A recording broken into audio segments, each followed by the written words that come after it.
Bonsoir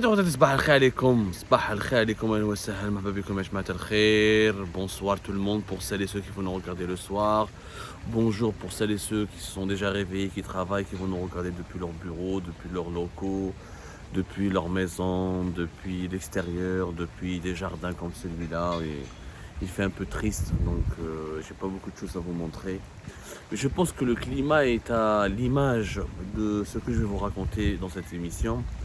Ça fait très longtemps, Yajma'a, que je me suis retenu pour parler de moi, personne, de mon cas, de ce que j'endure, des souffrances qui m'infligent les autorités algériennes en raison de mon engagement politique.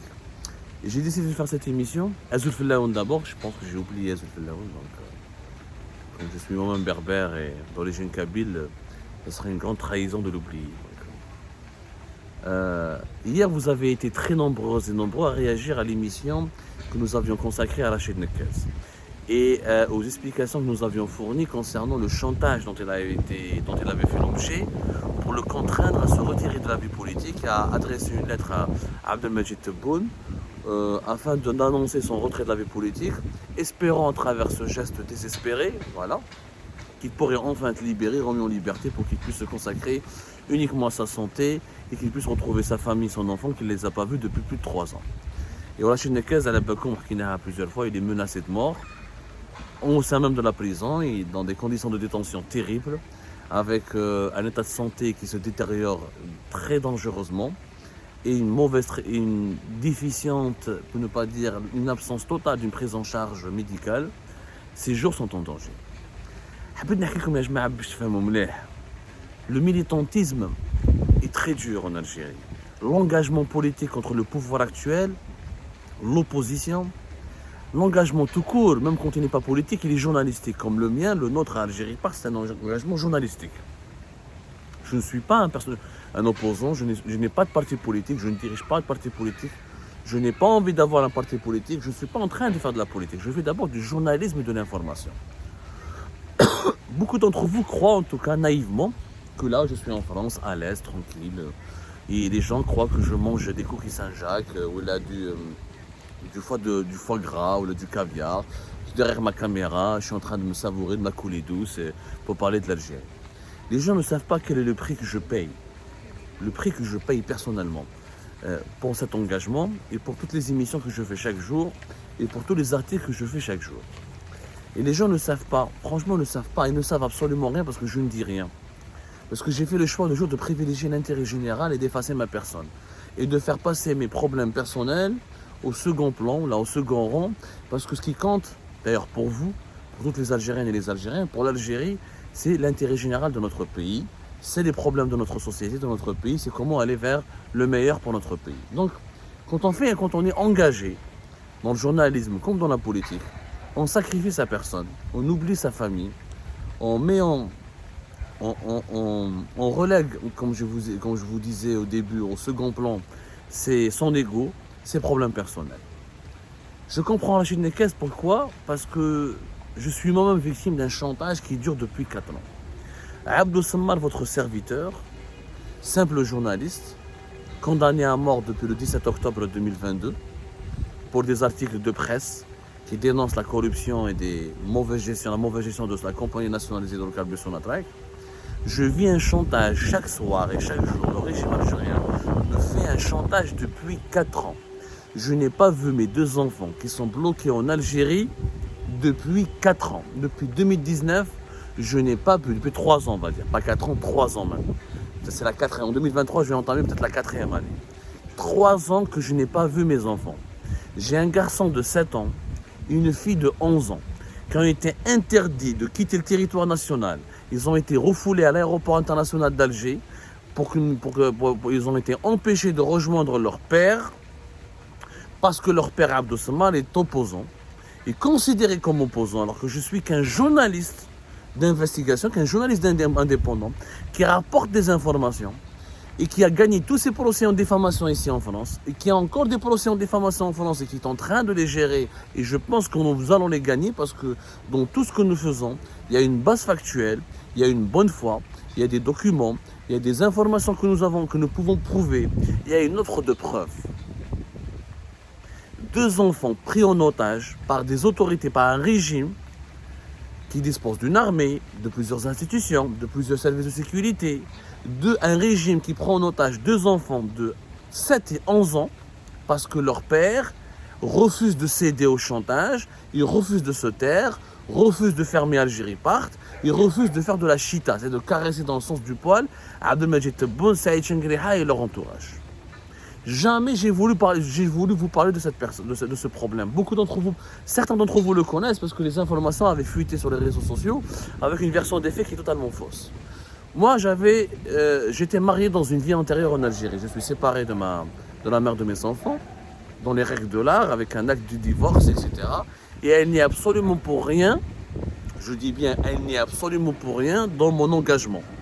Elle ne partage même pas mes valeurs, elle vit sa vie normale, elle élève les enfants, elle a refait sa vie, ou mabrouk alayha.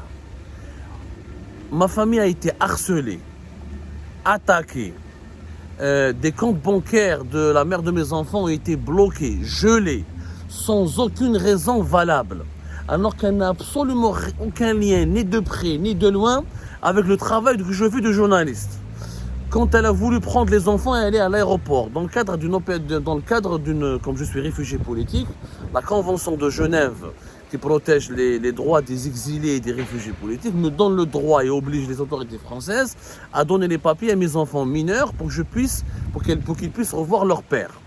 Et bien, en se déplaçant à l'aéroport international d'Alger l'été 2021, ils ont été refoulés sans aucun motif valable. Ni leur mère a une affaire en justice, ni elle a une interdiction de quitter le territoire national qui est clair, net et précis, ni les enfants qui sont mineurs, 7 ans et 11 ans, vous imaginez bien qu'aucun pays ou qu'aucun régime ne peut avoir la folie d'avoir des affaires au pénal contre des enfants. Les enfants, ce sont des enfants, ils n'ont absolument rien fait de mal. Mais j'étais là à l'aéroport. Mes contacts, j'ai été contacté ensuite dans cette affaire. Un conseiller de haut rang, proche de Abdelmajid Tebboune, il dit à une personne que je connais très bien, il lui dit transmets ce message à Abdou Semmar. Je reprends son texte, je reprends sa déclaration textuellement. S'il met de l'eau dans son vin, il va revoir ses enfants. S'il met de l'eau dans son vin, il va revoir ses enfants. De l'eau dans son vin, je calme mes articles, j'arrête de critiquer Abdelmajid Tebboune, Saïd Chengriha et l'ensemble du régime algérien. J'arrête de dénoncer le PDG de Sonatrach. J'arrête de parler des affaires actuellement de corruption ou des scandales qui dérangent. Et je me couche. Je courbe les chines. Je baisse le pantalon.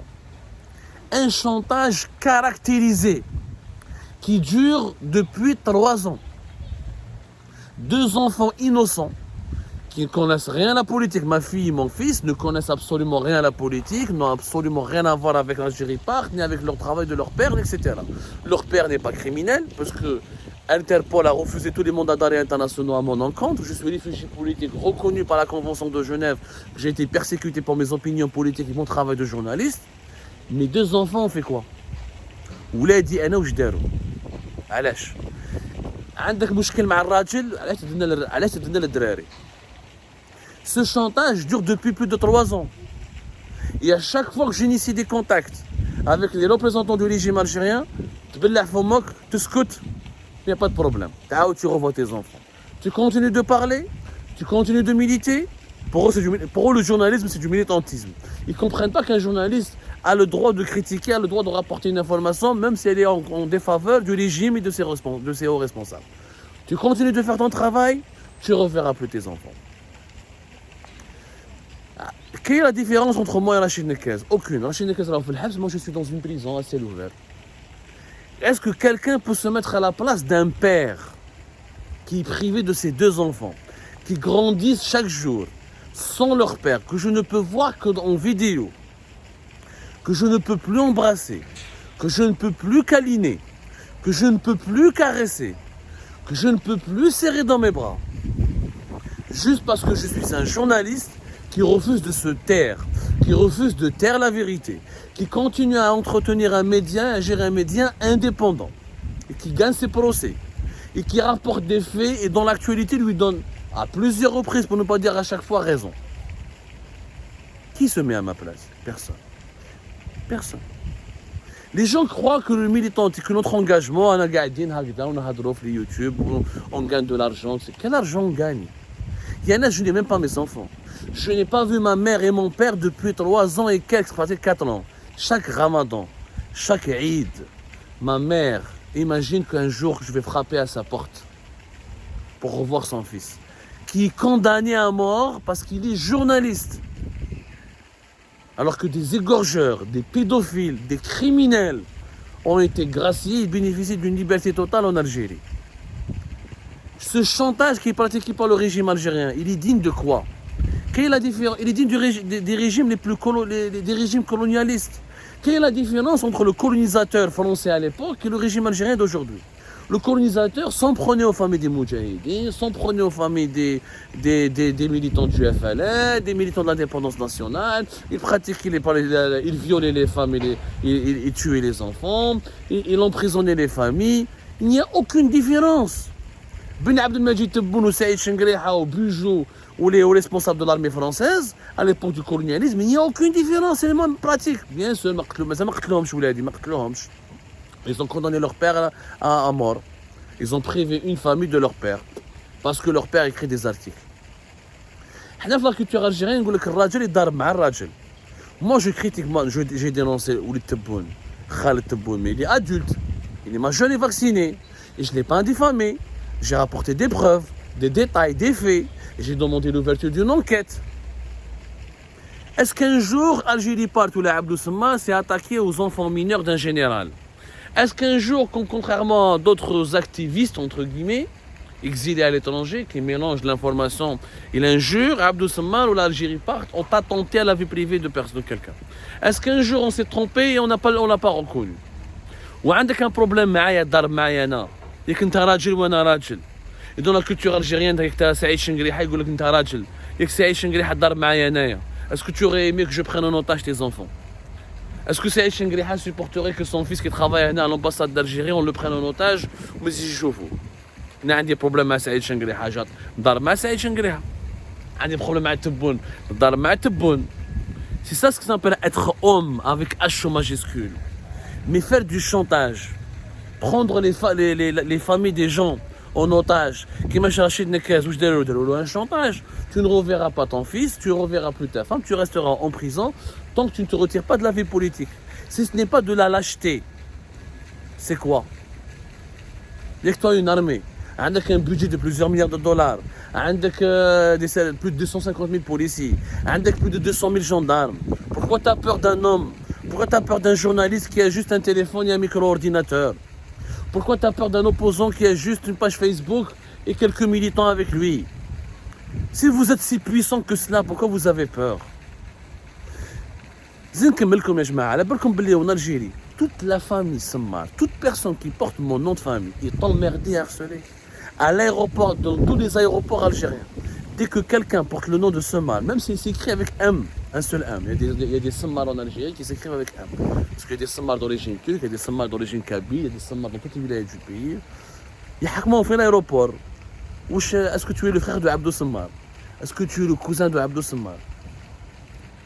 واش دخل les autres واش علاقتهم؟ C'est Abdou Semmar qui écrit, moi j'affiche ma photo en Niban. C'est moi qui écris, c'est moi qui est engagé, c'est moi qui lutte. Pourquoi vous vous attaquez à des gens qui n'ont rien à voir? Et vous pensez que vous allez me faire taire? Vous m'avez privé de mes enfants et je ne me suis pas tué. En emmerdant un cousin ou là un frère ou là une soeur, je vais me taire. C'est ça votre courage? C'est ça la virilité, la définition de la virilité chez vous? Un journaliste vous bouscule. Les enfants d'un journaliste, vous les prenez en otage et vous voulez faire la guerre au Mossad et à Israël? Soyons logiques. Ma propre sœur, j'ai une sœur, elle était enceinte, bloquée à l'aéroport international d'Alger, juste parce qu'elle était ma sœur. Voilà. Juste parce qu'elle est ma sœur, elle est bloquée. Son crime, c'est qu'elle était ma sœur. Son tort, c'est qu'elle est ma sœur. Toutes les personnes de mon entourage sont emmerdées, harcelées, parce qu'ils sont membres de mon entourage, alors qu'ils ne partagent ni mes idées, ni mes valeurs, qui n'ont absolument rien à voir avec mon travail. Demain, si ma mère veut me voir, elle ne peut pas monter en France, parce qu'elle sera emmerdée à l'aéroport, elle sera retenue à l'aéroport, elle sera empêchée. Sans aucun ordre légal, sans aucune justification juridique, sans aucun argument légal. Il n'y a aucune loi, dans toutes les lois que l'humanité peut inventer, qui peuvent interdire à une maman qui peuvent criminaliser un lien de parenté entre une maman et un journaliste et des réfugiés politiques. Ou là, qui peuvent criminaliser le lien de parenté entre des enfants et un journaliste et les réfugiés politiques. Comment peut-on interdire de quitter le territoire national à des enfants mineurs ou à des parents ou à des êtres humains tout court, des Algériennes et des Algériens qui ont droit à leurs droits, qui ont le droit de jouir de leurs droits constitutionnels juste parce qu'ils sont les parents, les pères ou les fils ou les enfants d'un opposant. Je veux bâtir une nouvelle Algérie. C'est ça la nouvelle Algérie. L'histoire retiendra que vous avez été des lâches. C'est tout. L'histoire retiendra que vous vous êtes attaqué à des innocents. L'histoire retiendra que des gens comme Rachid Nekez, comme Abdou Sammar, comme d'autres, et je parle de ma personne à la troisième personne, sans aucune... je suis d'une modestie, les gens qui me connaissent, vous nous lisez, je ne parle jamais de ma personne. Si je parle de ma personne aujourd'hui, c'est pour vous illustrer un drame, c'est pour vous illustrer une réalité, que la lutte a des conséquences, que l'engagement a un prix très lourd à payer, que nous sommes en train, que ce prix touche notre chair et notre âme, que cette situation, elle est en train de ruiner de l'intérieur des gens. Moi, je parle moi, je travaille chaque jour avec un serpent qui me mange de l'intérieur. Un père privé de ses enfants, de ses parents, parce qu'il est journaliste, parce qu'il dérange, parce qu'il dit des vérités qui dérangent. Parce qu'il a remporté tous ses procès dans une juridiction indépendante et neutre. Ne parlez pas de puissance. Parce que vous êtes l'exemple même de l'impuissance sur tous les plans. Il faut être un impuissant sexuel, psychique, mental, culturel, religieux et moral pour s'attaquer aux proches des gens de tes adversaires quand tu n'as pas l'honneur ni la force de pouvoir les affronter eux-mêmes. Et l'histoire avec un grand H retiendra tout cela. Et les gens qui nous regardent doivent comprendre que l'engagement a un prix lourd, et que souvent, les gens craquent parce qu'ils ne peuvent plus continuer à se battre tout seuls. Maintenant, vous savez ce qu'il vous reste à faire. Celui qui va être solidaire n'a qu'à le montrer. Celui qui veut soutenir encore une Algérie libre et indépendante, il n'a qu'à le montrer. Quant aux dirigeants algériens, je leur dis qu'il n'y a qu'un message. Un seul message. La retourne. Quand elle va tourner, vous savez très bien ce qui vous attend.